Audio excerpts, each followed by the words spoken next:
I take great pleasure to share with you that one of our chief guests, the Honorable Minister of State for Electronics and IT, Government of India, Shri P.P. Chaudhary is already here. So we can just put our hands for him. And also, my dear friends, we have with us Shri Kiren Rijiju, Honorable Minister of State, Ministry of Home Affairs, Government of India. Please put your hands together for his welcome.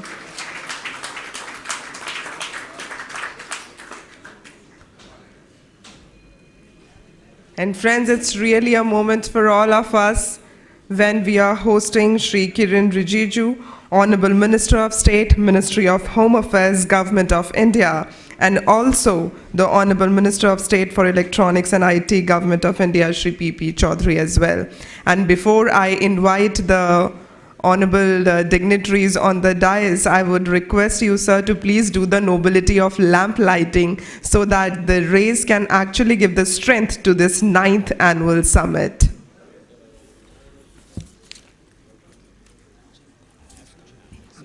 Its own pace, it became more prominent than ever. When India signed a nuclear deal with the US, much of the knowledge support was given by Assocham. Assocham is now the 8th chamber of the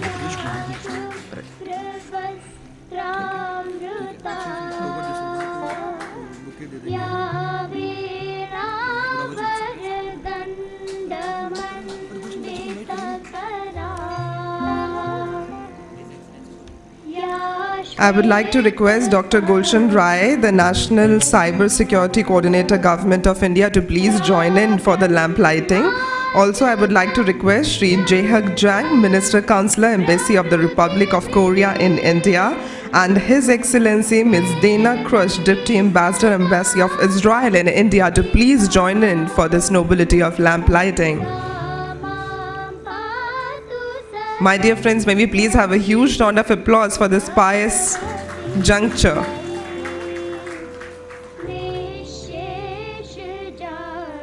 Thank you so much, sir. And now I would like to invite all the dignitaries over here on the dais with your huge round of claps. Please put your hands together for once again these distinguished personalities over here.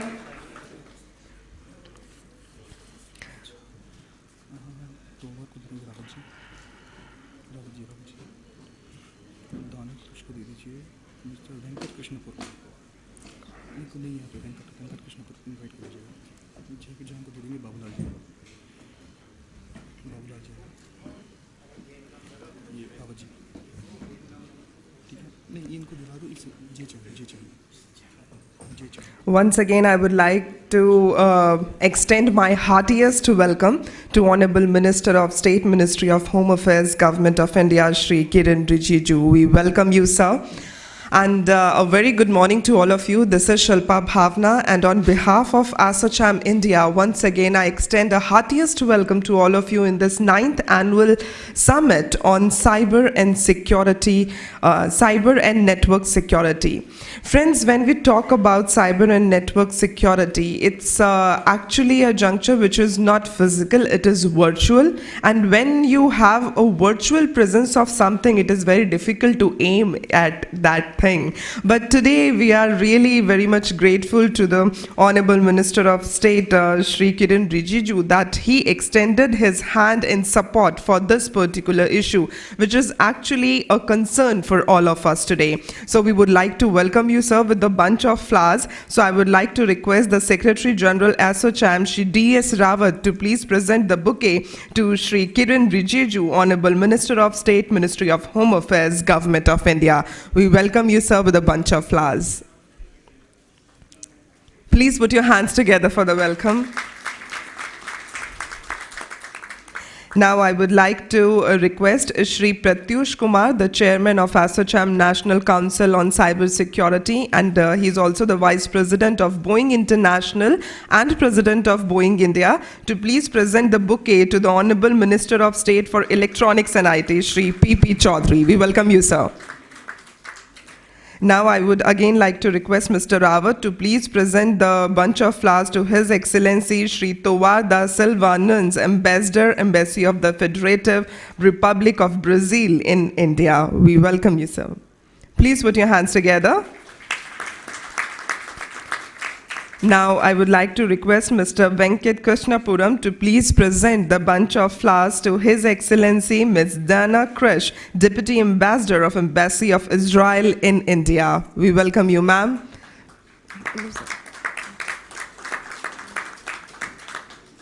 And now I would like to request Shri Babulal Chen, the co-chairman of Assocham National Council on Cyber Security, to please welcome Shri Jehak Jang, Minister Counsellor, Embassy of the Republic of Korea in India, with a bunch of flowers.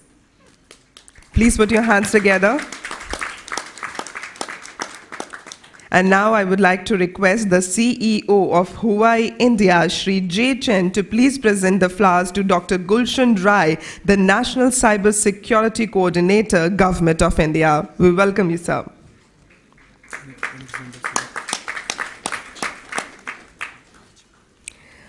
Now, I would like to request Mr. Rawat to please present the flowers to Shri Alexander Seger, Executive Secretary, Cybercrime Convention Committee, Head of Cybercrime Program Office, Council of Europe. We welcome you, sir, with a bunch of flowers. Thank you so much, sir. Sarve Sham Swastir Bhavatu, Sarve Sham Shantir Bhavatu, Sarve Sham Purnam Bhavatu, Sarve Sham Mangalam Bhavatu. We always hope that all livings, they get the peace, happiness, well-being, and prosperity. And today, for that, security is the main issue. Because till the time we gain the security, we all will be living in a world where we don't know that where to walk in. So this is the this is the 9th annual summit in which we are focusing on this particular subject and trying to explore some new things, some new horizons, some new aspects relating to the issue on cyber and network security. Friends, Honorable Prime Minister of India, Shri Narendra Modi, has also said that now it is not only about the battlefield. Cyber security is becoming vital. I dream of digital India, where cyber security becomes an integral part of national security. And I must say that this annual summit is really working towards making that dream to come into reality. And we need support of all you wonderful people, all you delegates, for making this a reality. So let us proceed on with the welcome address of none other than the Secretary General of Assocham, Shri D.S. Rawat. Please put your hands together for him.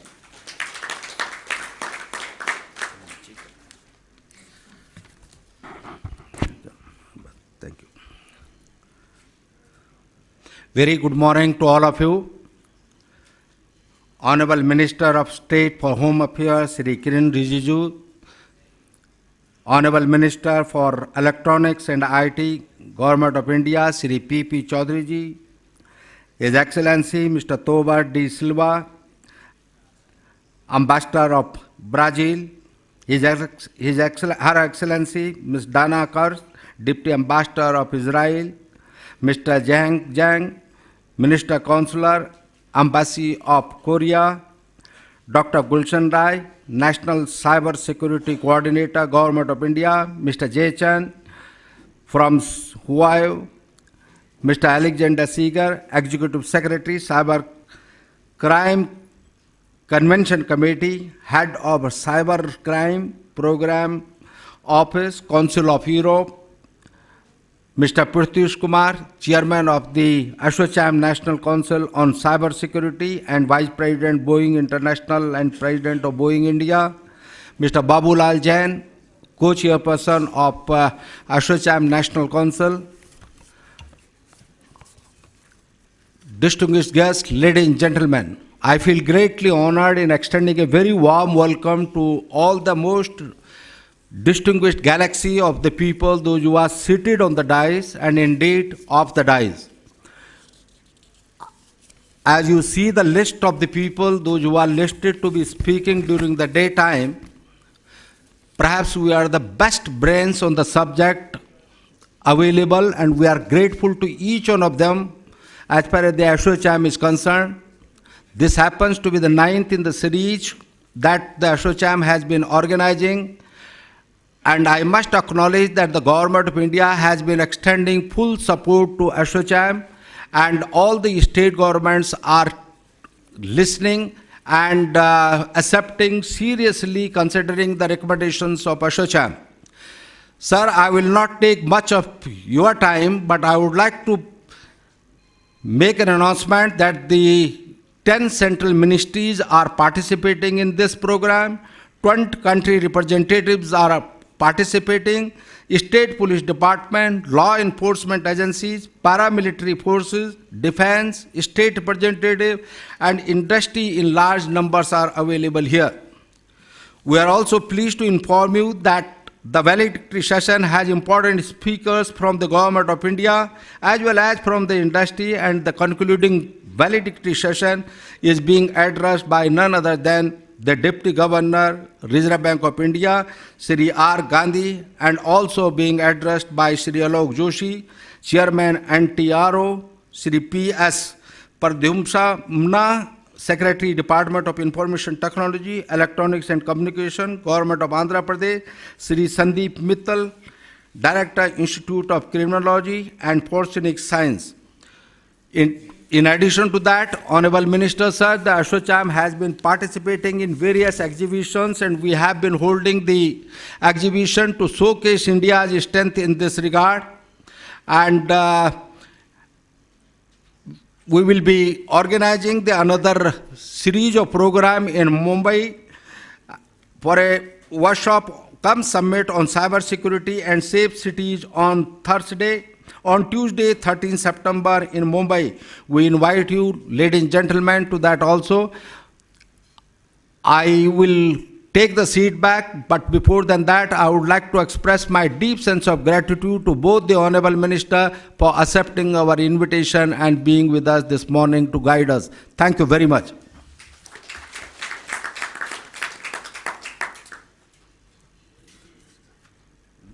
Thank you so much, sir.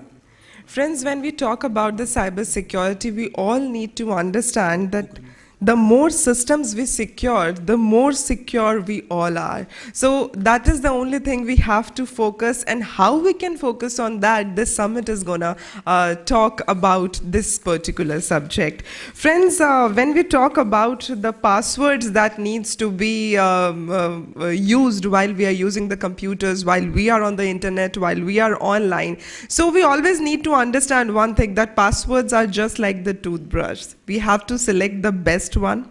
We don't need to share it with anyone, and we have to change it occasionally. And I must say that Assocham India is really a key to success to all the industry related people. That is why Assocham occasionally comes up with the release of some of the reports relating to the different subjects and the different junctures. And today, as we are having the subject of cyber and network security, the Assocham has come up with a report along with the support of PwC, which is the knowledge partner of today's summit. So I would like to request Mr. Kiren Rijiju to please do the release of the same. I would request Mr. Rawat to please present this report to sir for the release.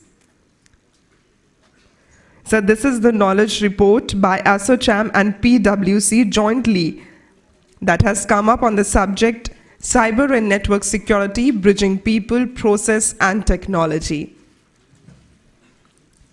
Friends, please put your hands together for this release.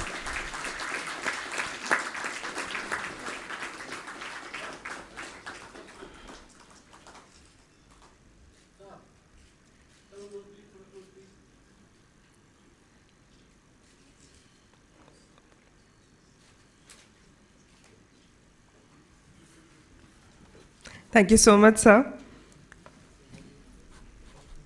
Friends, it's always, I must say, it's always a great pleasure to have with us such personalities who have got the focused vision in life, because a visionary is a person who can see what the end looks like before they start the journey. And today we are fortunate enough to have amongst us one of those visionaries, and he is none other than the Honorable Minister of State for Electronics and IT, Government of India, Shri P.P. Chaudhary. So please put your hands together for him. I would request you, sir, to please address the gathering.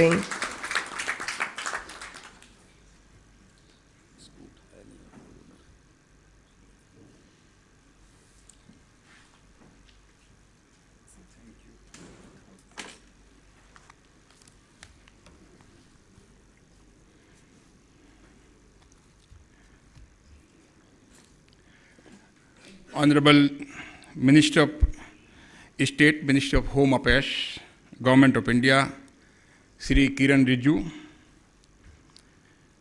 His Excellency Shri Tower de Silva Nunes, Ambassador Embassy of Federative Republic of Brazil in India, His Excellency Ms. Dana Kursh, Deputy Ambassador, Embassy of Israel in India, Shri Jehak Jang, Minister of Counsellor, Embassy of the Republic of Korea in India, Dr. Gulshan Roy, National Cyber Security Coordinator, Government of India, Shri Chen, CEO, Huawei India, Shri Alexander Seger, Executive Secretary, Cybercrime, Shri Sivarama Krishnan, Partner, PwC, Shri Pratyush Kumar, Chairman, Assocham, Shri D.S. Rawat, Secretary General, Assocham. Friends, ladies and gentlemen, good morning to all and media friends. I am happy to see that this is a 9th annual summit on cyber and network security. And this is on the topic cyber 3, bridging people. Now on question of bridging people, if we see that as on today, the gap is more between haves and have-nots.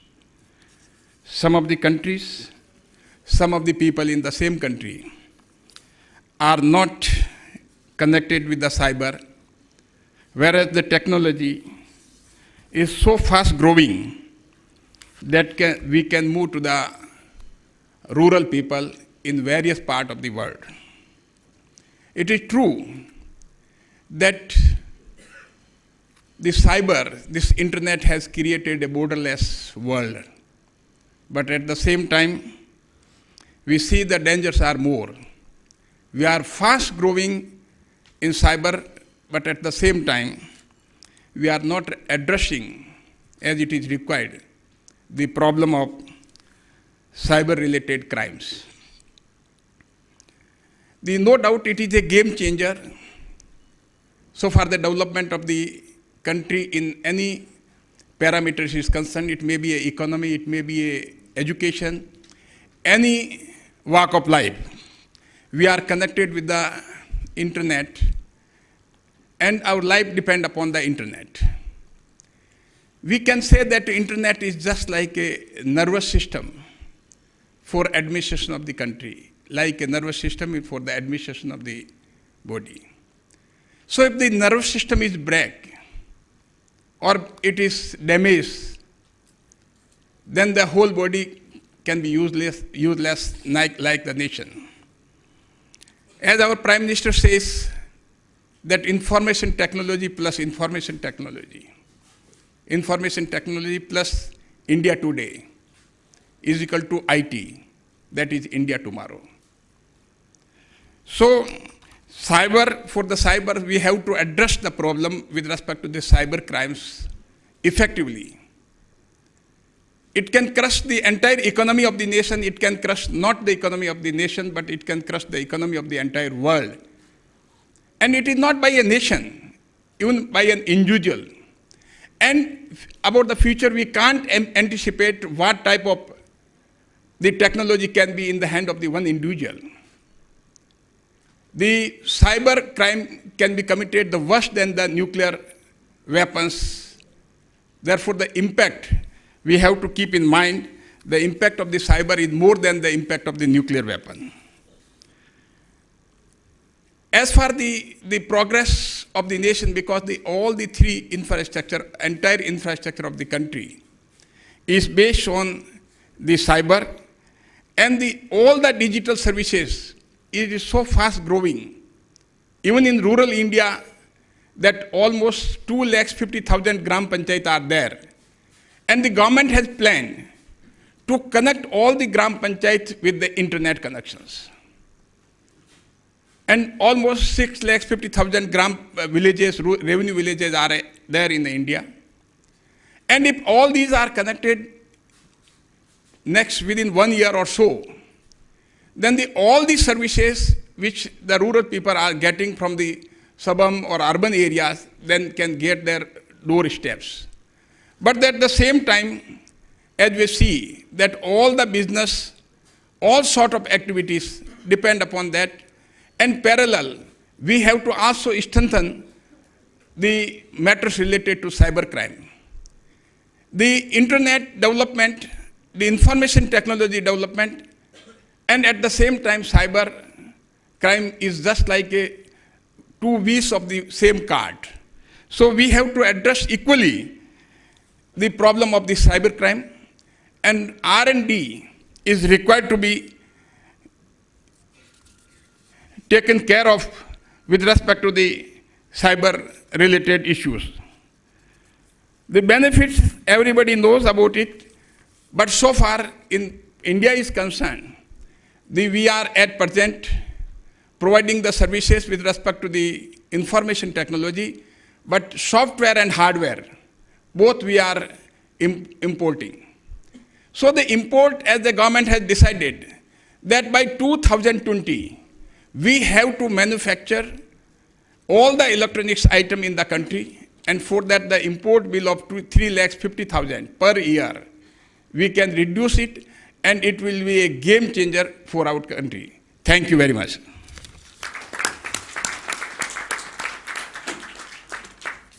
Thank you so much, sir. Friends, cyber security, all that needs is a bit attention, because a single vulnerability is all what and attackers want. So इसीलिए शायद कहा जाता है कि हमें अपनी कमज़ोरी का कभी किसी को पता नहीं चलने देना चाहिए. And we should always work towards making that weakness into our strength. And today I am really fortunate enough to once again share with you that today we have with us one such personality who always have the strength of making positive vibes wherever he goes, because he represents that part of our country जिसे हम कहते हैं Arunachal, because वो आंचल है अरुण का, वो आंचल है सूर्य का. Please welcome none other than the Honorable Minister of State, Ministry of Home Affairs, Government of India, Shri Kiren Rijiju. Please put your hands together for him.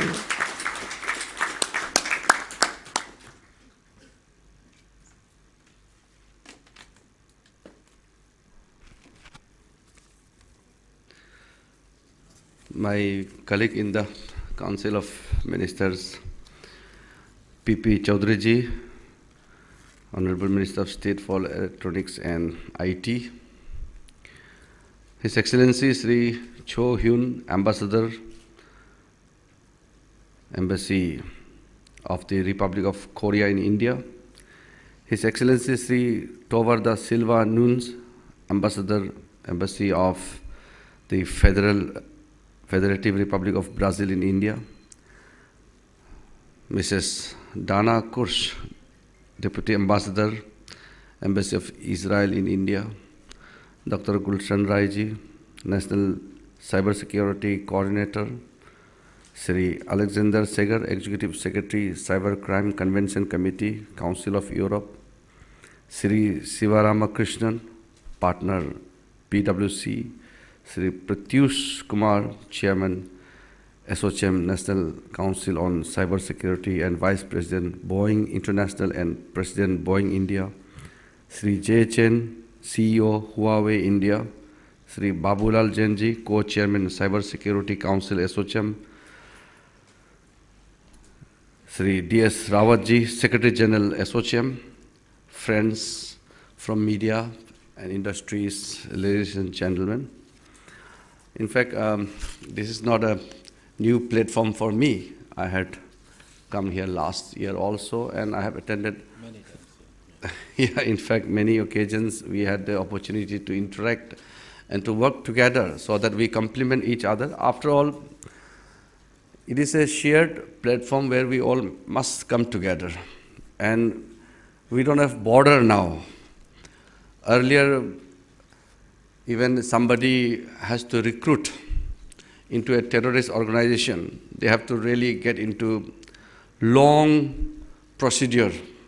Now it is just a message sent from WhatsApp, in internet. It's very quick. And what we have found in in Home Ministry over the year, we have decided to look into how the behavioral pattern of the recruitment of the various terrorist organizations. We have found that it has become much easier for them also. Technology has made our life easier, but it has made, in the process, so much easy for them to recruit. And you can't imagine a few years back, sitting somewhere in Syria or Iraq, can recruit somebody from India so fast and can influence such a large scale of youths. So this is all because of the advent of technology. The cyber world is real, and we need to understand that we are into it. So the more we are getting insight, the more challenges we are bound to face it.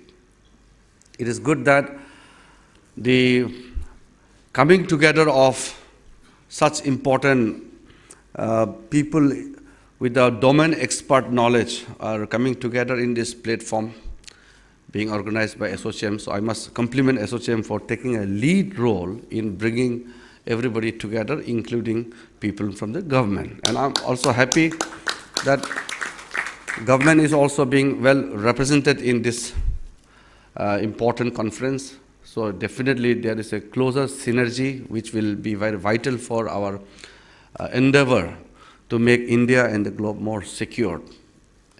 And it is no more confined to a boundary, because it's a virtual internet world, we are interconnected.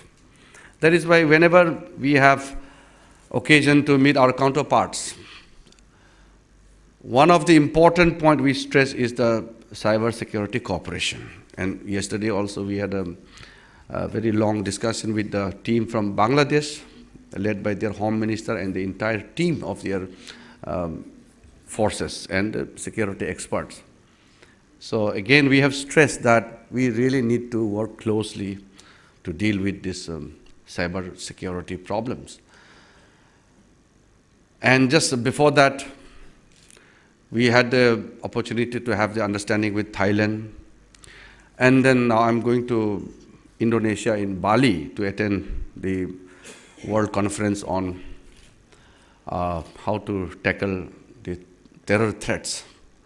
So the whole globe is coming together. And if you remember, wherever our Prime Minister goes, he makes it a point that there is a closer coordination between the world community to deal with these challenges which we face today. So it is people to people, it is the government to the private enterprises, and amongst the various agencies. One of the important things which I've realized is that within the government also, we always find there is a gap. State intelligence agencies and the central intelligence agencies. The sharing of information has to be seamless. If we have a gap, even a small gap, it can become a huge gap. So we have stressed that the multi-agency center which we have created, and at the subsidiary, at the local level also, there should be no gap. Whatever may happen at the government level in a political system, a state may be governed by a different political party, and the central government may be by another political party. That doesn't matter, because when it comes to national security, we are all one. So whatever may happen at the political level, at the official level, we cannot afford to have a gap. So what we have realized is that over the years, the coordination which we have put in place is working very well, but we really need to upgrade and update that. See, Home Ministry has been given the mandate of National Information Security Policy and Guidelines, which we are updating ourselves. We know that in the Home Ministry also we need to do much more than what we are doing, because the evolving situation needs equally responsive attitude from the government. And we realize that. And then we have made certain strategies to achieve the objectives of cyber security. I can just point out creating a secured ecosystem and creating an assured framework and encouraging open standards and strengthening the regulatory framework that will ease the situation. Because we really need to, as I said, a seamless coordination amongst the government agencies at the various levels and with the private sectors and the government, and from more importantly, we have to make sure that the general people of the state, of the country, of the society, they need to be updated. You will remember that if government has to succeed in securing a society, there must be very responsive society within us, because the adverse public mindset will create big hurdle which is difficult to take care of. In Kashmir, in some of the places, what we have realized is that some areas the people are highly motivated and totally out of the national mainstream thought. So the situation is very adverse. We face very hostile attitude, and in those kind of situation, it is very difficult to really get into the bottom of the thing. And just a couple of days back, when our army captured a terrorist alive, then he gave us some vital information, and through that we laid our ambush, and we could neutralize 4 of them. And that is how we used the technology, how we got the information. These details, the people in the domain, they will know it. But while we are extracting the bodies, and also we face so much of hostile action from the people. So it was, after lots of difficulties, we could retrieve the body and get them into the headquarters. So from the physical challenges to the challenges we face in the information, we really need to really get the common people into the fold also. That is why I would like to stress that not only people who are working in the domain, but generally we have to ensure that we integrate the community people into the process. We really need to get to the colleges, to the universities, to various institutes. So I think Assocham is doing a wonderful job by integrating all those stakeholders in one platform. But what we feel as a person from the government, we feel we really need to go to the people, because this virtual world is, everybody is connected now. Everybody has a mobile phone, everybody has an internet connected, everybody has multiple password, multiple social media accounts. So it's virtually, we are all connected and we are all together. It's no more isolated to the few expert people who are into the domain. It's no more. So we really feel that this kind of conglomeration of the people who are working into the domain, and then people who are directly or indirectly connected with them are also brought into the whole system, and we feel it. And the business community especially directly involved, because what we have found that, of course, we don't have the figure exactly. I think 2 different bodies have given a different calculation of the total losses of the business due to the cyber attacks. So it seems that the challenges is becoming more acute. And one of the figure which was really high, I was not actually believing the figure, but I realized that the figure is really high.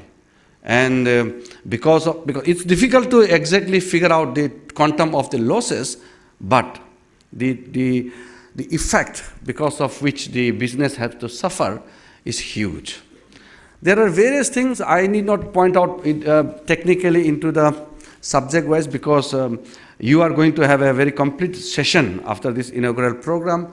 So I'm sure that you are going to have a very detailed discussion and updating and consult each other, sharing your domain knowledge to each other, and then government definitely is open to come out with a better updated policy as and when we get any kind of inputs or recommendations from such important gathering. We are very open. Wherever I go, I say that I am in the government, I am not an expert into the subject, but my mind is open, the government is open. The Prime Minister is very clear that we must have a secured society. No matter we talk about the smart cities, if the city is not secured, it cannot be smart. So when we had a meeting about the smart cities, I told the entire committee that you have to integrate the security system in a very initial stage so that you can really talk of a smart city which is completely secured. The common people, they need peace of mind. And most of the places in the NCR, around Delhi and Haryana and UP, we have found that some pockets, it's not very safe for the businessman, not safe for the business itself. So we realized that we must not compromise even an inch when it comes to security. And from the Home Ministry, we are always open to any ideas you come out with, and in any kind of suggestions you give, we are ready to incorporate.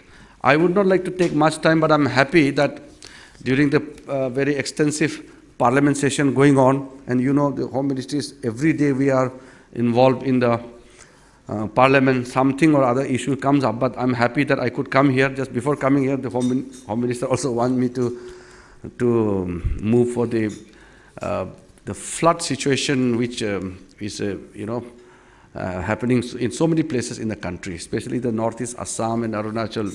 So I had to go there actually, but I said I had already given commitment to the Assocham to attend this conference.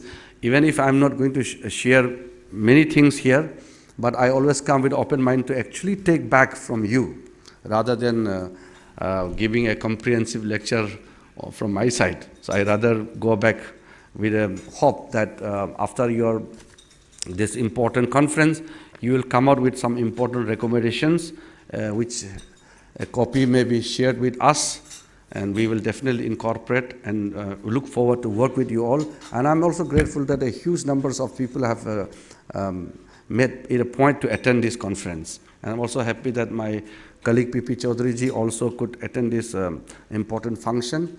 And I will hope that in one of the occasion, when we can share about whatever recommendations you come out with, we need to sit together. We need to work out a time where we can, few lesser number, where we can really sit across the table and discuss issues, so that I can also understand better, and I can also give a perspective of the government's viewpoint, so that we really make a shape out of this conference. It must have a positive outcome.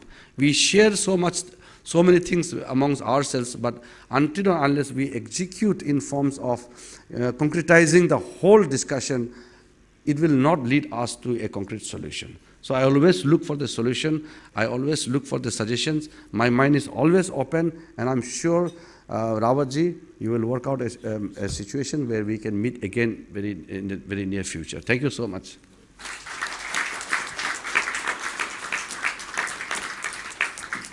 Thank you so much, sir.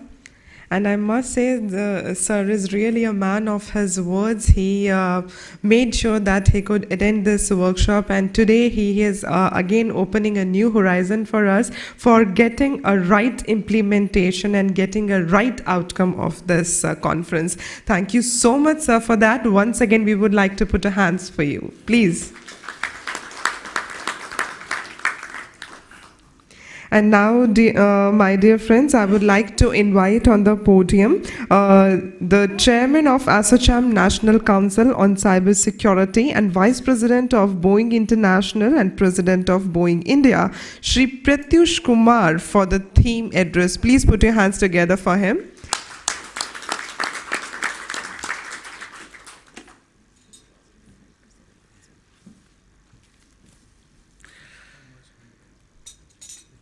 Thank you, Honorable Minister Rijiju, Excellencies and dignitaries on the dais, ladies and gentlemen. I'm truly honored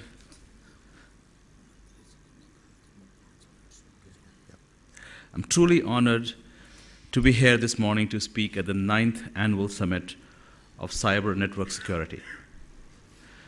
The theme of this year's summit is Cyber 3.0, bridging people process, and technology.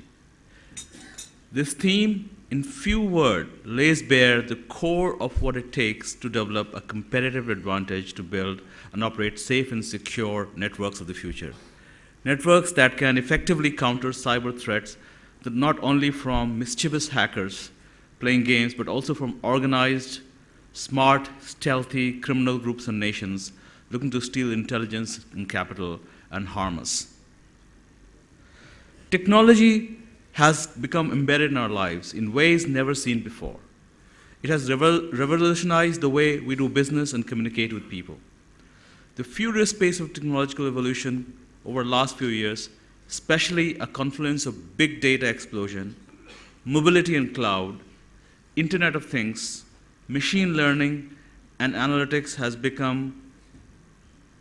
the potential to radically transform society. We live in an increasingly connected world. To quote some 2016 statistics, there are over 1 billion cell phones in India, and about 370 million use phones to access internet. About 24% of urban smartphones use their phones to make purchases. That's e-commerce. By 2020, it is estimated that there will be about 1.9 billion connected devices, up from about 1.3 billion in 2015. The degree to which we connected is increasing. Indeed, we have become increasingly dependent on cyber world as the backbone of all interactions, both personal and business. To put this in perspective, the IP traffic in India is expected to quadruple between 2015 and 2020, and will equal roughly 12 billion DVDs per year, or 1 million DVDs per hour. The average fixed broadband speed will grow 2.5 folds from 2015 to 2020, from 5.1 Mbps to about 12.9 Mbps. More than 500,000 households will generate upwards of 500 gigabytes of data every month. At the same time, the uncertain and volatile world we live in puts in this very same technology easily in hands of bad actors who can operate from anywhere in the world and can cause massive damage given growing linkages between cyberspace and physical systems. Technology today has a direct link with growth, prosperity, competitive advantage, and outright survival of nations and corporations. The cost of disruption is real and substantial, and therefore security of our cyberspace is more paramount than ever. According to Symantec's annual Internet Security Threat Report, 2014 saw 317 million malware variants globally, or nearly about 1 million per day. India, which came in third in global threat rank by score, witnessed targeted attacks in businesses and critical infrastructure, particularly in financial services, communications, and transportation, thus underpinning the national security and economy. Among those attacks, 60% were large enterprises. Governments have been historically big victims of cybercrime. Cyber threats are no less a nightmare than terrorist attacks for governments. Delivering on Prime Minister Modi's vision of Digital India will require us working across technology, privacy, and law, and coordinating across connected world. Cybercrime has continued to haunt organizations as well. Over the years, there has been a significant increase in number of cybercrime attacks, prompting organizations to stay alert and seek means to fight cybercrime threats. Perpetrators' sophistication has increased dramatically, and the cybersecurity solutions of the past no longer make the cut. Today's attacks are much more malicious and swift, resulting in financial losses, compromise customer confidential information, and disruption of business processes. The first line of defense against cybersecurity threats in developing people, having an increased perception awareness of cybercrime. Our host talked about passwords. That's really about creating perceptions and awareness about cybercrime. Online trust alliances estimate that close to 90% of security breaches can be avoided with basic cybersecurity practices. The initial cybersecurity policy of 2013 identified shortages of about 500,000 cybersecurity professionals in India. In February 14, a report preliminary report the Standing Committee of IT found that at that time there were less than 75,000 professionals ready for cybersecurity. So we have a huge gap that we need to fill. The second line of defense is process. Collaborating to adopt the global best practices in government organizations is critical need. From ensuring a robust cybersecurity policy catering to critical sectors, particularly reviewing the threat landscapes, to ensuring stronger frameworks for global cooperation in fighting cybercrime, governments have to take tangible steps. We need better encryption, data protection during transit and at rest, modern security solutions, multi-factor authentication, data loss prevention, and best practices to adopt it across companies and different boards in India. Organizations need to periodically evaluate and update their cybersecurity strategy, action plan, and emergency preparedness to protect the critical data. The third line of defense is technology. Awareness of latest technology trends and potential for misuse, coupled with an ability to deploy the latest tools and technologies to secure information and networks, is the need of the hour. There's a strong need to leverage big data, analytics, and machine learning to ingest gazillion bits of data, make sense of this in real time, and take timely action. It's akin to finding the right needle in multiple haystacks that are continuously shifting and growing rapidly. All three lines of defense have to come together to ensure robust cybersecurity. This 9th edition of Assocham's annual Cyber and Network Security Summit is very timely. We look forward to a productive discussion on bridging people, process, and technology. We have appropriately named this Cyber 3.0 and welcome the participants from the industry, academia, government, secure establishments, and civil society to put forward solutions and action-oriented recommendations. I encourage each of you to participate and contribute to this summit and make a difference to the cybersecurity landscape. In the words of Mahatma Gandhi, in a gentle way, you can shake the world. Let's stay determined to make the lasting contributions to secure our cyberspace. Our future depends on it. Thank you once again for this opportunity to address this gathering, and look forward to productive discussions in the next few hours. Thank you so much. Thank you so much, sir. And I would like to share that Honorable Minister of State, Ministry of Home Affairs, Shri Kiren Rijiju, actually he has to leave right now. So we would like to give him a farewell with a round of applause, please. Thank you so much, sir, for joining us in this 9th annual summit on cyber and network security, bridging people, process, and technology. And now, my dear friends, when we are talking about the cyber industry, we have to understand the industry first, because we can only talk about the solutions when we know what the problem is. So let us talk about this industry, and for the address of the industry, let me please invite on the podium the CEO of Huawei India, Shri Chen. Please put your hands together for him.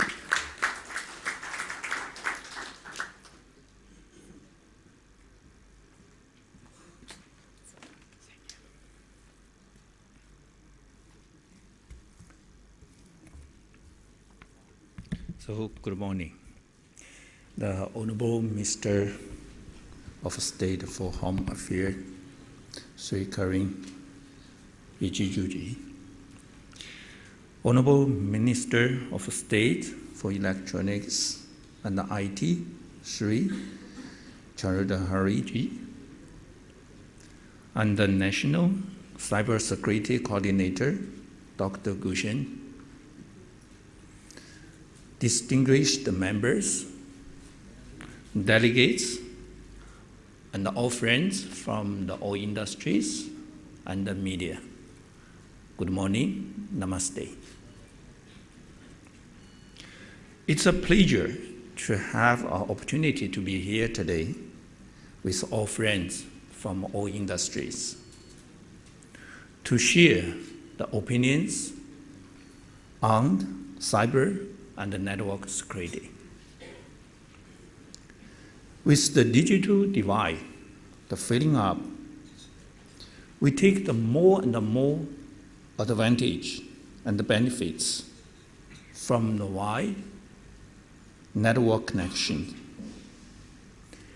Now, the mobile penetration in India is already more than 80%. And in the urban area, such like the Delhi, Mumbai, or metros, the mobile penetration is already more than 100%. That means out of 80% of the whole population are connected in the network.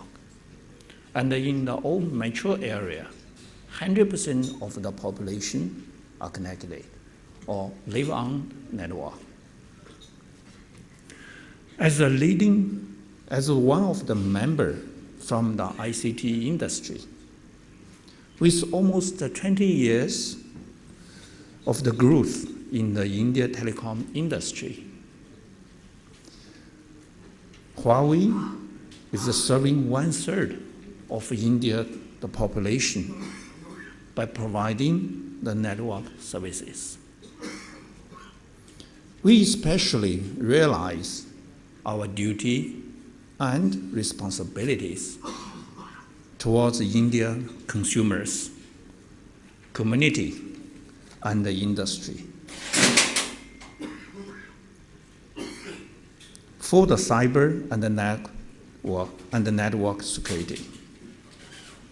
Looking backward, especially over the past 10 years, Huawei as a global ICT leader has been investing hugely in cyber and network security, research, and innovation. Our proactive efforts have played a very important role internationally and in India locally in growth of the cyber and the network security. We have set up a global cybersecurity community and the user privacy, the protection committee to ensure the compliance with each and every cybersecurity rule and the regulation wherever we operate. Moreover, we have also established an end-to-end cybersecurity assurance system and build cybersecurity in key process in our operation. In India, Huawei has been proactively involved in the telecom cybersecurity standardization activities led by ITUT, 3GPP, and the IETF, and Assocham, and has joined security organizations such as the FIRST and partnered with the mainstream security companies to ensure the cybersecurity of its customers and promote the health development of the industry. From our journey in the cybersecurity network development, we have won more and more the mutual understanding from industry and the government. That's setting up the cyber and the network security ecosystem calls for joint efforts of everyone, and not only the one role of the one individual organization. Our India cyber and the network security depends on the efforts of everyone who is here today. That's also the reason we are here today. In the past, we were the first telecom vendor to give the commitment to comply with the Indian government's requirements under the cyber and the security, network security. In the future, too, we give our commitment as the crucial company's strategy.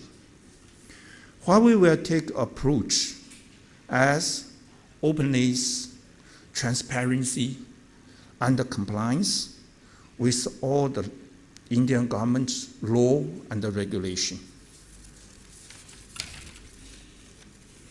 In the open and transparent manner. We will not only provide the leading and innovative solution and the products that are highly admired by the global customers and the Indian customers, but also we will play the proactive role in the growth and the maturity of the cybersecurity ecosystem.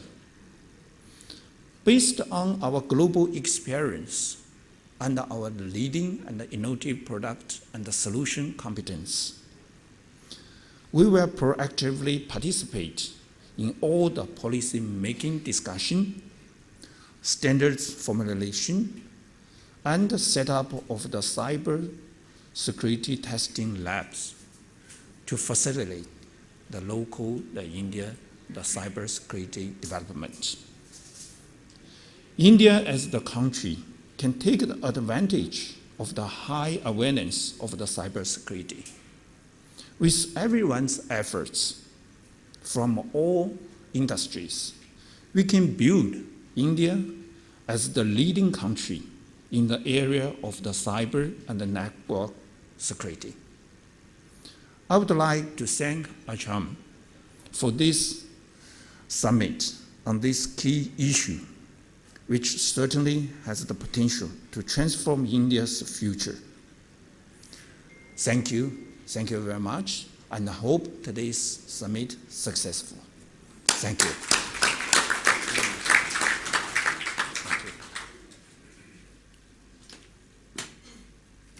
Thank you so much, sir. Friends, it's always being said that, and actually it's a principle of mathematics also, that positive attracts the positive. So that is why I think this positive annual summit on cyber and network security has attracted the positive partners with us. So I would really like to thank those people who has actually supported us. I would like to thank Certain, I would like to thank Ministry of Electronics and IT, Government of India, and also I would like to thank the Council of Europe. So let me please invite on the podium now the Executive Secretary, Cybercrime Convention Committee, Head of Cybercrime Program Office, Council of Europe, Shri Alexander Seger. Please put your hands together for him. I invite you, sir, to address the gathering.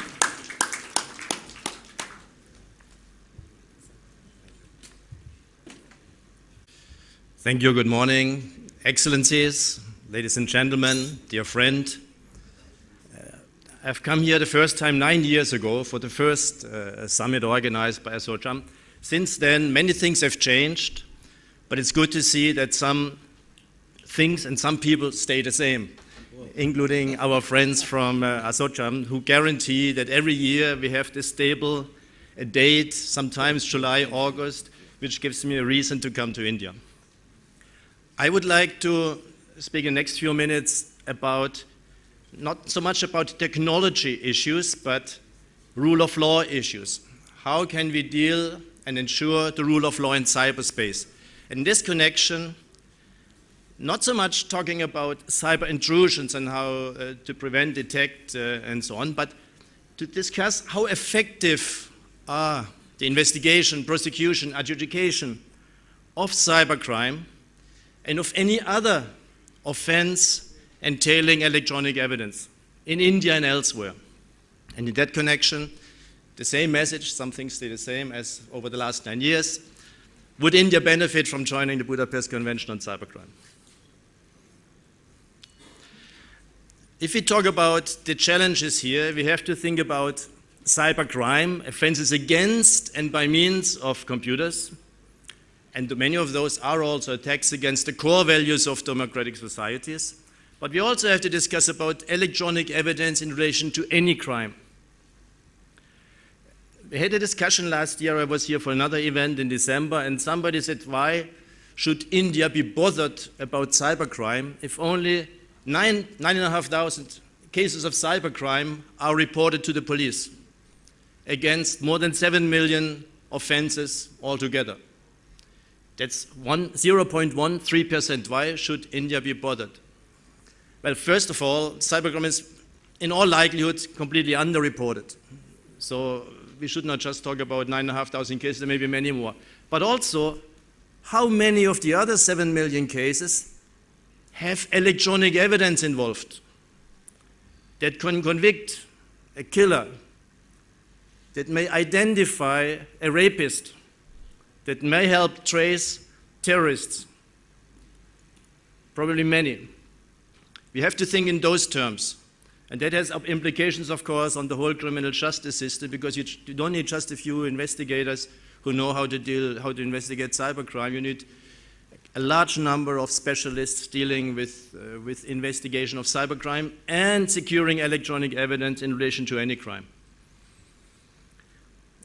And can you really talk about the rule of law in cyberspace and in the real world, for that matter, if out of, let's say, 100 cases reported to the police, which is probably only a tiny share of the actual cybercrimes,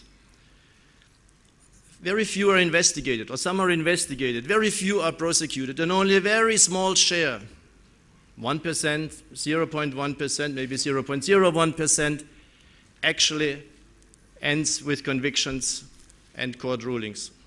Can you really talk about the rule of law in such a context? And can you really maintain that cyberspace is safe, that crime is the exception, that offenders are brought to justice, and individuals and their rights are protected? And are governments really able to meet their positive obligation to protect society and individuals against crime? When we talk about the challenges that criminal justice are faced with, many speakers already refer to the increasing number of devices, increasing number of attacks, increasing number of users, and of course with that also we have an increasing number of victims. But there are also many technical challenges. I know there's a detailed debate in India going on about encryption issues, not just in India but also elsewhere. But there's also another difficulty. Criminal justice and law enforcement powers are confined by territoriality. You can enforce your law in your own territory. But now we have cloud computing, where we have distributed systems, distributed data, and with that distributed evidence. It's unclear where data is stored and or which legal regime applies. A service provider may have different services and may be covered under different layers of jurisdiction. It's very unclear which provider dealing with which type of services has what type of data that is needed in criminal investigations. And you know, when you have law enforcement powers, they have to be very specific. You do an interception for data that is in transit. You do a search and seizure if data is stored somewhere. But in cloud computing, data is moving all the time. So what type of power do you ask a judge to give to you? Are you asking for an interception order, for a production order, for search and seizure? And to whom do you address this question? And to whom do you address this order? And for the past 60, 70 years or more, criminal justice authorities, when evidence was abroad, they have cooperated through mutual legal assistance procedures. But can this really function in today's context? If you have a crime scene, a law enforcement officer finds a computer that is live, you may be able to connect to the cloud services, to the email accounts on this server, on this computer that is live. But you may be on another territory. Can you keep moving the mouse to keep the computer live until a year later a mutual legal assistance request has been answered to? And so forth. So mutual legal assistance is important, will remain important. We have to make it more efficient, but it also has its limitations. And keep in mind, if we don't have data, if we have no access to data, we have no evidence, and without evidence, we have no justice. And in this connection also, if we have to provide for more efficient tools, how can we reconcile that with law and human rights requirements?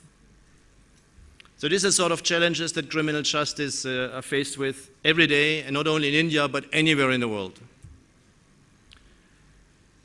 We don't have all the answers to it, but we can help to some extent through the framework of the Budapest Convention on Cybercrime. Budapest Convention, because it was opened for signature in Budapest 15 years ago in 2001. We have also, it's not just a treaty, it's not just a book, it's not just something that ministers can sign and have pictures taken and then put in the archive. There's more to it. There is a follow-up mechanism with the Cybercrime Convention Committee, and we focus a lot on capacity building. We also established a specific office only dealing with capacity building on cybercrime electronic evidence. We opened it 2 years ago in Bucharest. So we have the Budapest Convention, but the office is in Bucharest, okay, not to be confused. And in the Council of Europe, I'm responsible for all of this. I'm the Executive Secretary of the Cybercrime Convention Committee, but I'm also the head of the office in Bucharest. Budapest Convention, hopefully you know it, requires governments to do 3 things: to criminalize a certain types of conduct, for instance, against and by means of computers, to establish procedural law tools to secure electronic evidence, to give law enforcement the power to secure evidence, and not just in relation to cybercrime, but in relation to any crime entailing electronic evidence. That makes it very broad.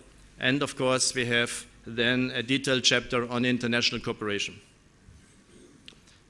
Now we are working in different directions. We are trying to enlarge membership, but we're also trying to make the Budapest Convention more effective, and we try to find solutions for the future. In terms of enlarging membership, I'm very happy that we have here representatives from Israel. Israel is the latest party to the Budapest Convention. You became a party just 2 or 3 months ago. Welcome. The United States is a party to it, which is important because a lot of the data that you need in criminal justice investigations are there.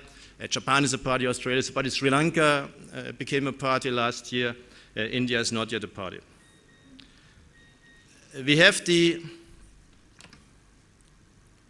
Cybercrime Convention Committee, which is working on the effectiveness of the convention, including assessing the implementation by the party. But very important, it is right now finding answers to questions that also you in India are struggling with, namely solutions to access data in the cloud computing context.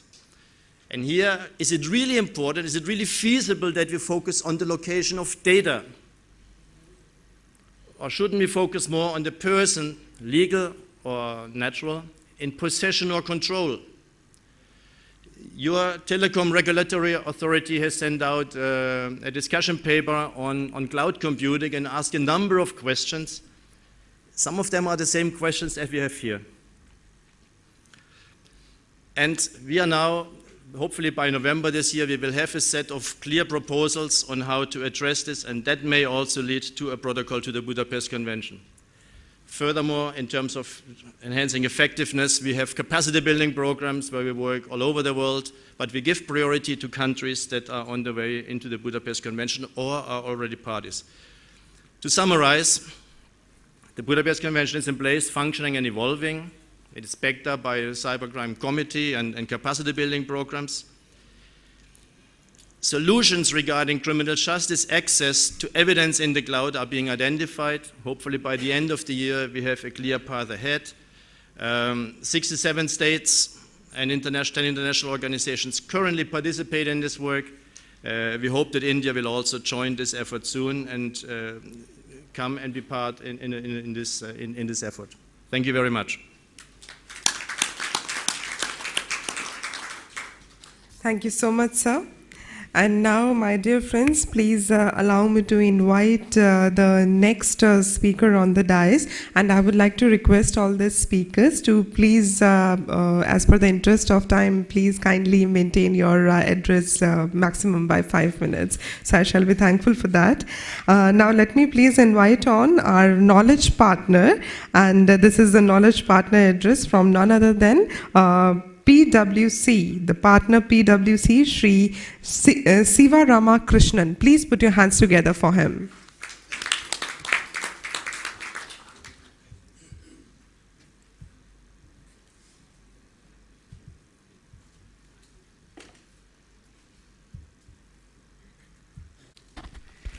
I just thought I'll skip the presentation. Anybody who's interested in, please take it from the conference sessions. As I hear dignitaries speaking, something that struck in my mind if I really look at the human race evolution, the economic evolution of the human race, every time when there's a technology invention that has happened, and there is a strength and the movement of economic freedom for the human race. First one that has exploded the economic growth for all of us was automotive industry innovation. When automotive industry got set up, a unique thing that has happened. It's just not only manufacturers, the users, governments, and everybody have come together, set up a process, a technology, technologies, and also people all got involved to set up to become safer driving, safer industry. That has led us to grow in a large way. Then came in avionics. When avionics came in, same thing got repeated. I mean, the regulators, the governments, the users like us who uses it, the industries, the manufacturers, all have come together. And again, they set up a safer processes, technologies and everything in it for us to be, feel safe and travel, commute. That has brought a second large economic revolution. Even today it continues. You would have been traveling on daily basis. Still, you're forced to go through set of processes. You're forced to educate on daily basis. What is safe travel in air means. But came in technology, the information technology era. That's one thing that we all missed. And here, the end users drove, the technology companies innovated, but the safety and security, thinking of safety and security to bring all the stakeholders together got missed in some form or other.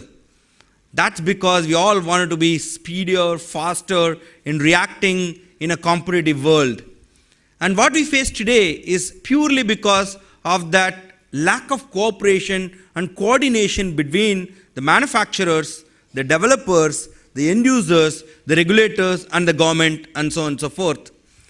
And when we see this explosion of interconnected devices, a similar explosion equally we should have had to create that awareness, processes, technologies, and the people's culture to be safer like the way we do in avionics, the way we do in automotives. Can it be done? Yes, it can be.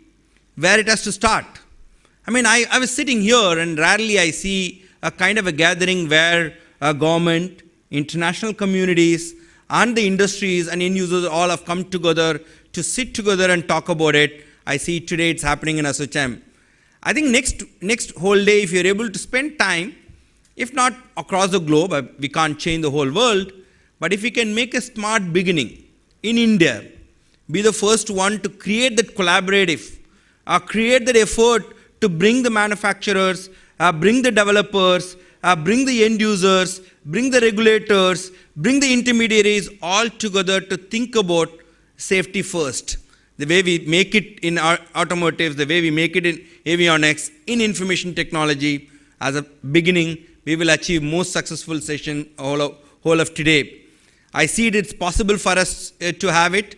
When I see the sessions, one after the other, it is towards that direction. I thank Assocham and I also thank all the dignitaries and the participants here to keep this in mind, that a safety and security is not one person's actions, but it's a collective action of the whole value chain players, from the manufacturers, from the developers, to the end users. And this is something which cannot be done only in conferences the way we do in air travel or in automotives. I think in every time when I use it, every moment that you use technology, or we play safe. And we can make safe and secure society by doing that. Thank you and thanks for the opportunity. I've saved a few minutes for all of us. Thank you again. Thank you so much, sir, for summing up rightly on time. And now I would like to invite the National Cyber Security Coordinator, Government of India, Dr. Gulshan. Please put your hands together for him.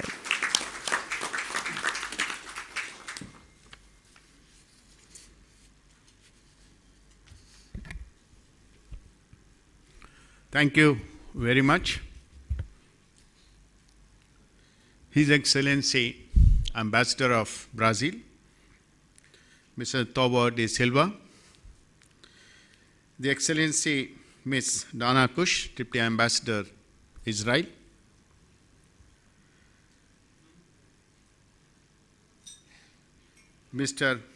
His Excellency Mr.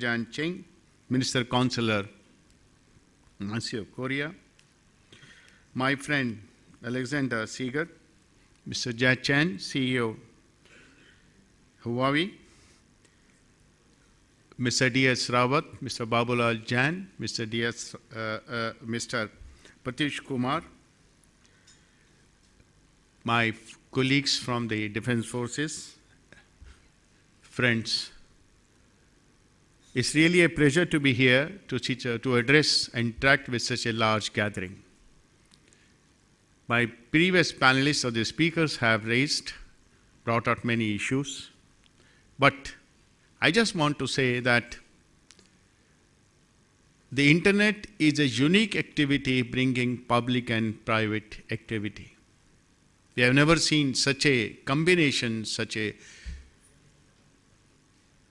association of the public and private activity in any other area.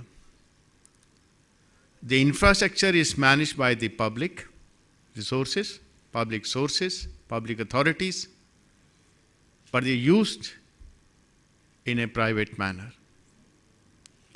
This is an area where we are going to mesh together the virtual and the real world.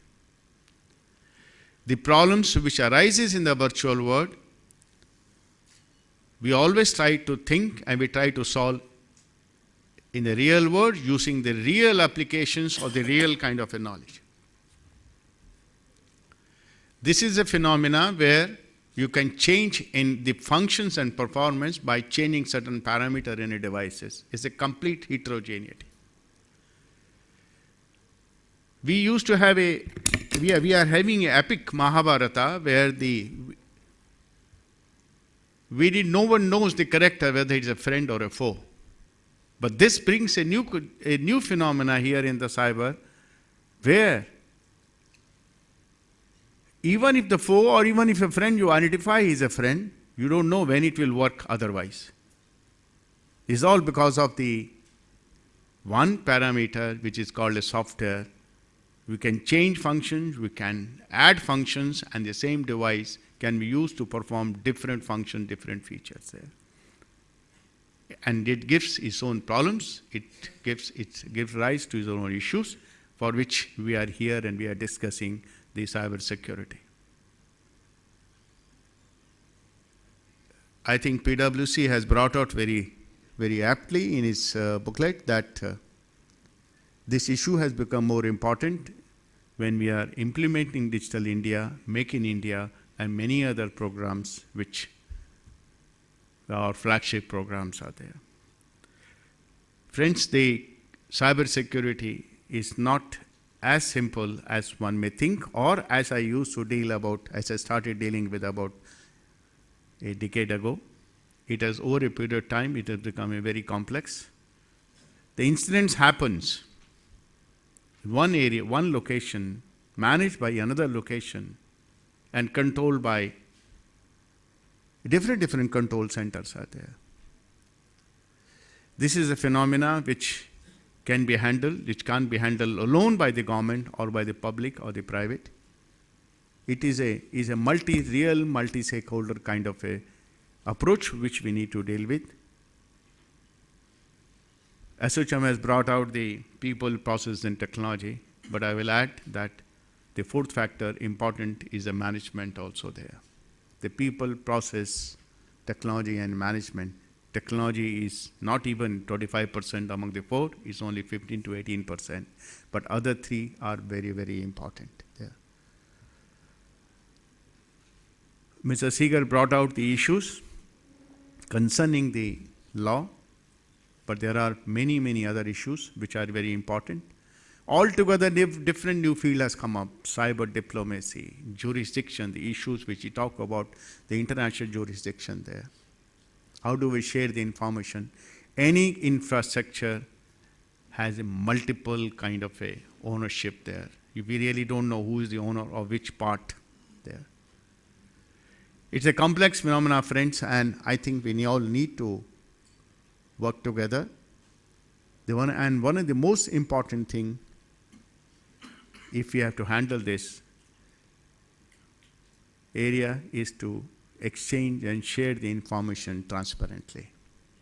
Is any incident in the civil can create havoc in the defense industry or anywhere else. So the best way, one of the fundamental principles which I would like to say is that we must share the information, try to report the incident, try to educate each other, and the second is the capacity building. The way the technology innovations are happening, we need to work together to build the capacity so that we can understand the technology and try to address the technology.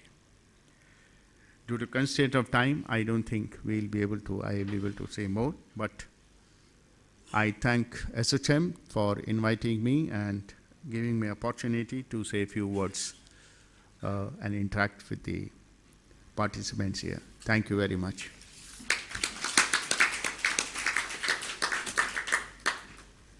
Thank you so much, Dr. Rai.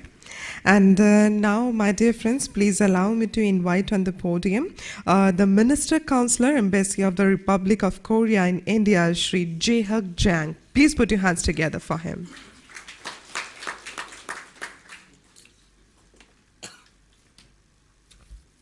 Namaste, good morning. Shri D.S. Rawat, Secretary General Assocham, distinguished participants, and ladies and gentlemen. With great pleasure, I join all of you here at the Cyber and Networking Security Summit. Today, cybersecurity has emerged as a formidable public concern across the world. Countries, individually and collectively, are making their efforts to meet this challenge. In this context, it is commendable that Assocham has provided this platform to the policymakers, professionals, businessmen, and thought leaders to come together to discuss, debate, and find a credible solution to cyber threats. I also thank them for giving me this opportunity to share my thoughts on this subject. Ladies and gentlemen, Internet is by far the most important thing to happen to mankind. While its benefits are countless, its threats are no less. Mankind can truly harness the full potential of cyberspace only when its threats, perceived or real, are effectively tackled. The fact that it is susceptible to hacking, security breach, and other kinds of misuse has implications not just for human privacy and business growth, but also for national security. Cybersecurity challenges are overwhelming for all of us, but for us in Korea, it's far graver challenge. As you all know, we are target for cyber attacks because of our high digital connectivity and a sometimes hostile neighborhood. As you may be aware, more than 97% of Korean households have internet connection. We have the fastest internet speed in the world. From banks to hospital, to public services, to military installations, almost everything is digitally connected in Korea. Against this backdrop, cybersecurity has emerged as a national security priority for the Korean government. To protect this cyberspace from the attacks, Korean government has been making consistent efforts to streamline cybersecurity policies and strengthen its monitoring and response system. We have put in place a credible framework to deal with cybersecurity threats. There are 3 dedicated governmental bodies for identifying, preventing, and responding to cyber attacks in private, public, and military sectors. To further fortify cybersecurity environment, we are also supporting the growth of cybersecurity industry in our country. Ladies and gentlemen, as you are aware, securing cyberspace does not solely rest on building tools and capabilities at the domestic level. It also requires active cooperation among nations and concerted multilateral efforts. Korea and India agreed to further strengthen regular consultations between the National Security Council structures of the 2 countries on security, defense, and cyber-related issues in an effort to substantiate the special strategic partnership. Korea has also strengthened its cooperation with the United States on cybersecurity. Both countries agreed to establish a hotline for cyber cooperation. at multi-level level, Korea is actively involved in the computer security incident response team community to help create safe and dependable cyberspace through global cooperation. Korea is a member of Asia-Pacific Computer Emergency Response Team, a regional community in Asia-Pacific region, and FIRST, which is Forum of Incident Response and Security Team, an international confederation of trusted computer incident response teams. Korea, in its leadership role there, hosted the 28th First Annual Conference in Seoul this June. In yet another instance of its leadership role, Korea took the lead to create Cyber Security Alliance for Mutual Progress, a global partnership of 33 countries for cybersecurity. Ladies and gentlemen, I'd like to cut short my speech due to the restraints of time. In closing, let me just say that cyberspace offers mankind great hope for future prosperity. However, we can reap its benefits only if we can keep it safe from its offenders. Of course, this is not an easy task. So a huge collective effort on the part of all nations is required. Korea looks forward to working with our partners to build an open, safe, and secure cyberspace. On this note, I wish the participants a fruitful deliberation. Thank you very much. Dhanyabad. Thank you so much, sir. Friends, we also have with us today the Deputy Ambassador from Embassy of Israel in India. So please welcome His Excellency Ms. Dana Kursh over here on the podium with your round of applause.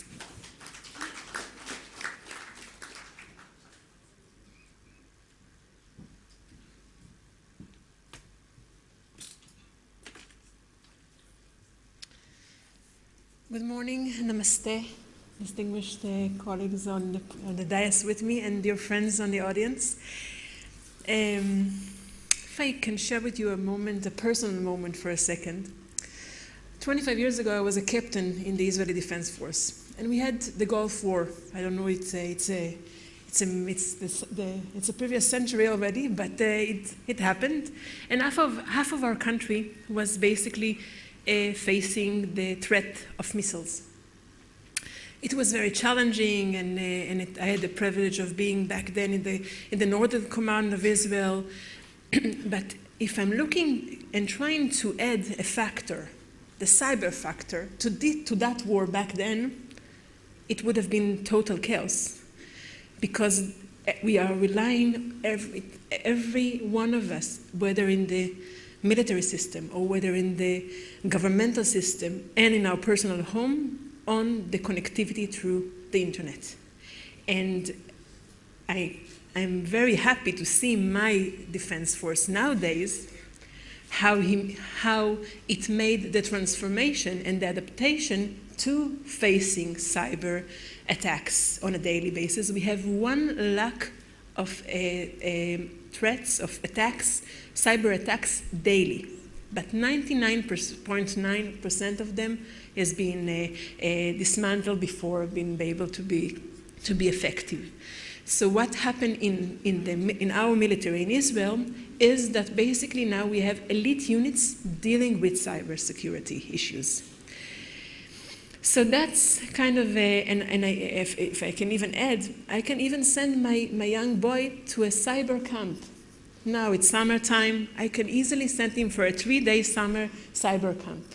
It's something that it's inconceivable, but it's something that is the solution to what we are all gathered, or part of the solution to what we are all gathered here together. And I was thinking of how should I share with you, and I know that we have the constraints of the time, and I was thinking that basically Prime Minister Modi inspired us by saying that he dreams of a digital India where cybersecurity becomes an internal part of national security. I can definitely say that my Prime Minister Netanyahu, shared the same dream, and I would share with you in an ABC concise acronym and version of how does my Prime Minister and we back home are trying to make this dream of cyber security as part and parcel of our national security. So I said ABC. A stands for action plan, B stands for business, and C stands for creativity. Action plans, basically, we had, the Prime Minister Netanyahu had launched a couple of years ago a decision that is going to build institutions that will tackle the issue of cybersecurity threats. And we have now functioning a national cybersecurity authority in a very similar way to my previous, to Gulshan and other, and this, a very similar way to what's going on here in India. We have the governmental entities, we have the business entities and the academia. And another thing is that if I go to B, which is the business, which is we are being hosted by Assocham as a business organization who's trying to enrich all of us and to unite all of us in facing this challenge of cyber attack. The business industry in Israel, if I can brag about it for a few seconds, is blooming in every aspect, but specifically in the cyber aspects, we have more than 300 companies, startup companies dealing specifically with cyber. From the beginning of this year, from the beginning of 2016, we have $700 million that had been invested just in those companies. So basically, and in 2000, more than a decade ago, the government of Israel decided that it's going to invest money on the cybersecurity. So the ecosystem that had been mentioned here so many times, in order to create this ecosystem, you need to have the government, you need to have the business, and you need to have the academia, the social and other social partners. And I mention A for action plan, B for business, and C for creativity. I think this is something also that India and Israel share. In order to tackle this unique challenge and this new challenge that can basically, I see most of us here in the audience and maybe even here in our diocese taking a peek to our phones and trying to connect to the world. Easily we can also be hacked.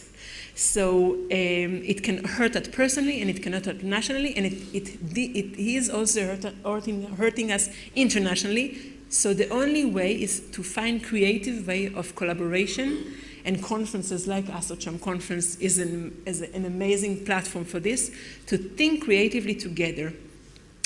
And if I'm looking at the same ABC that I just spoke about, if I'm taking a glance at the Israel-India relations, again, if I'm speaking about the action plan, our leaders, whether Prime Minister of India speaks with the Prime Minister of Israel, whether the Ministry of External Affairs that visited Israel this January, the President of India that visited Israel in October, and alongside dealing with cooperation in defense, agriculture, water solutions, and so on and so forth, one major topic that had been discussed was cyber. And how do we tackle this problem together? How are we joining hands, Indians and Israelis, thinking together how we can face hackers that can pop from every place all over the globe?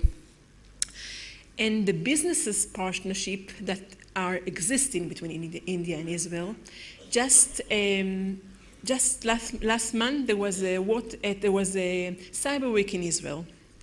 The biggest delegation, the biggest business delegation that came from India. PwC, that is part of this, was there. Different banks of Israel were there. Maharashtra police leadership came.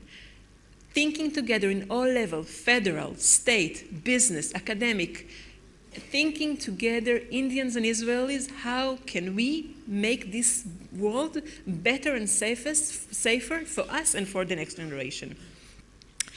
And I mentioned C, creativity. I think that this is the place to thank Assocham for their creativity of gathering all of us together and enabling us to find a platform to find new creative ways to face this challenge. And I will finish by saying that our bond between Israel and India, and we also have some other international friends here on the stage, Brazil and South Korea. The fact that Assocham gathered all of us together from different nations, like-minded nations that think together, that's the secret.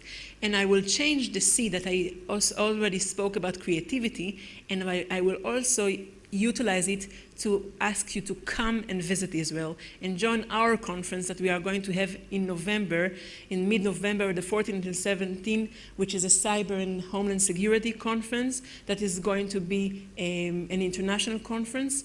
And I would encourage each and every one of us to find other new avenues to work together to make our world a better place for all of us. Thank you. Thank you so much, Madam. And now let me please invite the ambassador from the Embassy of the Federative Republic of Brazil in India, His Excellency Shri Tovar da Silva Nunes. Please put your hands together for him. Thank you, distinguished dignitaries here present, Mr. Rawat, through whom I salute Assocham and commend Assocham for holding this summit, and also thanking for inviting me. I extend a brief but warm tropical cyber pre-Olympic Brazilian salutation to all of you present here, all of you friends of cyber security and cyber issues. In the interest of time, I will not use what I had previously prepared in order to concentrate on only three elements. First one should not take any shortcut in dealing with cybersecurity. We have, in Brazil, gone this path. We have discussed that at length with our civil society. And one conviction that we have, and we have put that in our letter, civil rights and human rights that you defend offline have to be secured and defended online.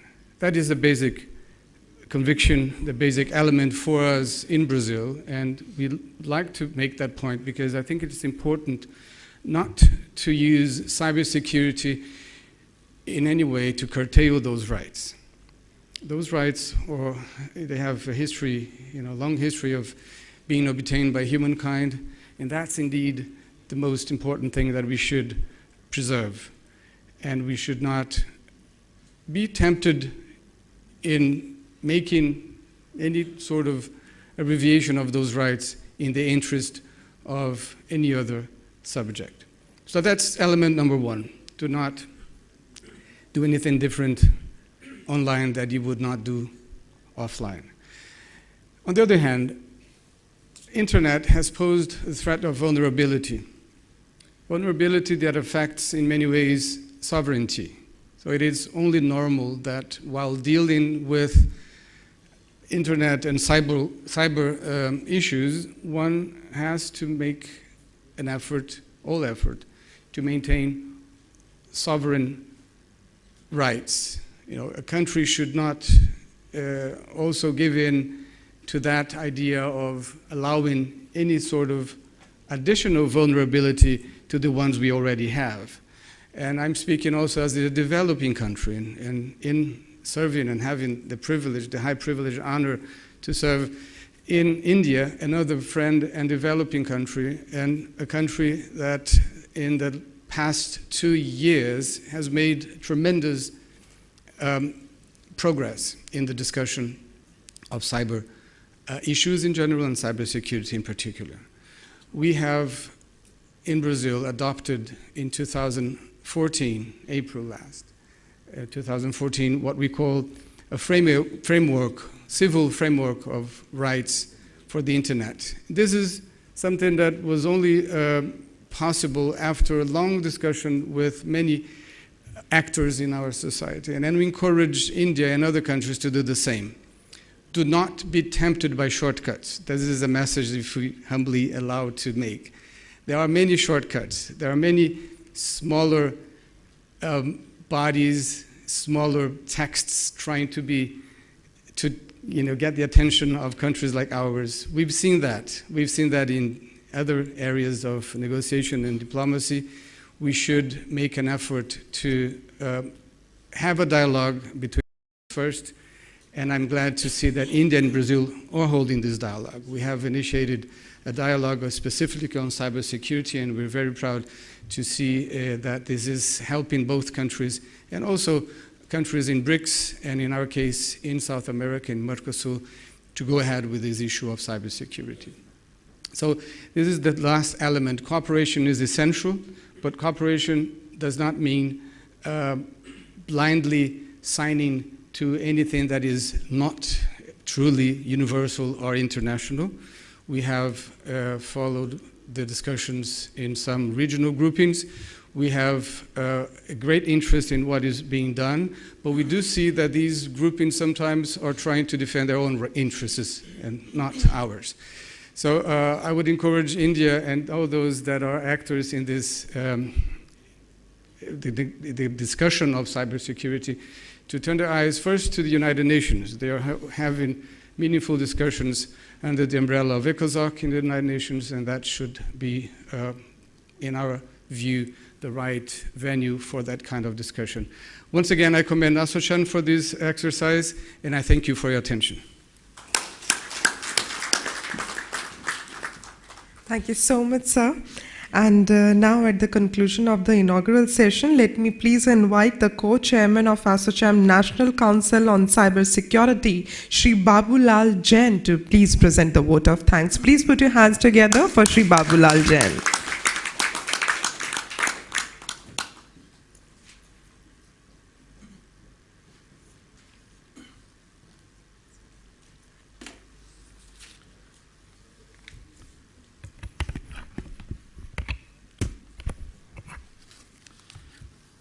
On behalf of Assocham, my Secretary General D.S. Rawat, I'd like to thank Shri Kiran Rajuji, who had to leave because of the Parliament session, and Mr. P.P. Chaudhary, Minister also. I also thank His Excellency Shri Tovar da Silva Nunes and his shortcut of saying no shortcuts, addressing the human rights issue from the point of this, and also addressing the sovereignty and cooperation. These are all elements which involves everybody. In between, I would also like to thank all the people who are on the dais, Dana Cruz, Deputy Ambassador of Israel, my chairman, Mr. Pius, Mr. Jehak, Jang, and others. I would like to acknowledge my special guest, General Sahni and General Sharma, who have specially taken time to come here.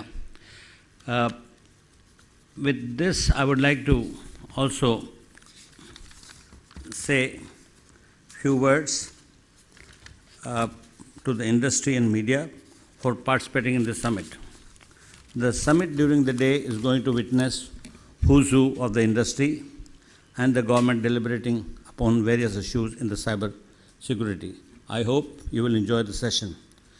I also like to specially thank Council of Europe for their continuous support to this summit. I also thank our partners for making the summit. I'd like to mention most of the technologies and the cybersecurity tools used in India are imported.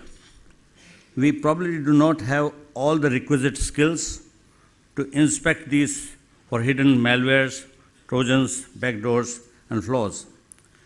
Our knowledge of these vulnerabilities and weaknesses is limited to what we acquire through publicly available sources and vendor communication.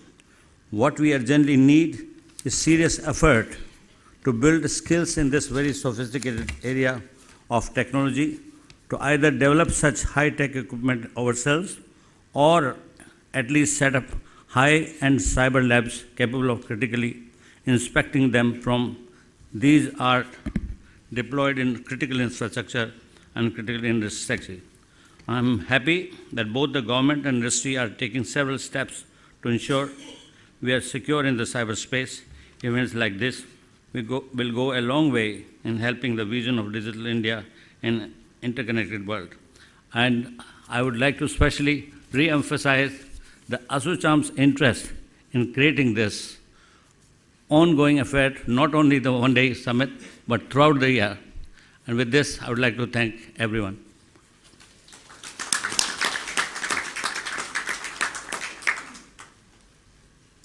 Thank you so much, sir.